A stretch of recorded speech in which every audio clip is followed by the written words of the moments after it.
that what has happened is condemnable. It's horrific. You see, it is a situation which no human being can accept. But the problem is, by taking a press conference, the matter would have got solved? No. We are not prepared to allow the fire to burn. Emotions took place. Then the matter went to the High Court. It happened on 9th.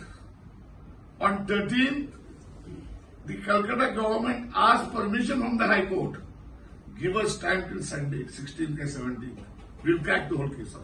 They said, no, give it to the CBI. The day it was given to the CBI, the West Bengal government signed a bit tight. They are looking after it. And moreover, the Supreme Court, headed by the Chief Justice, is monitoring it. So the question what we are trying to make is today, from the 14th, when the CBI is taking it, till today, 14 days have passed. Nothing in the investigation has been changed. What was done by the Kolkata police?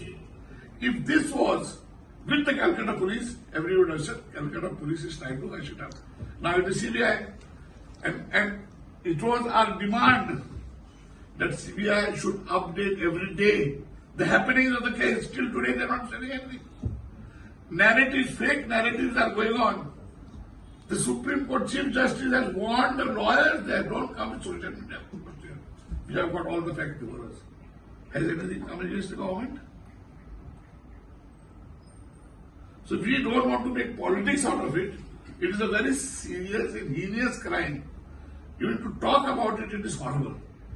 But we wanted to crack the case. The judiciary and everybody intervened. And so our hands are tied. And now, since it is being wanted by the Supreme Court, it is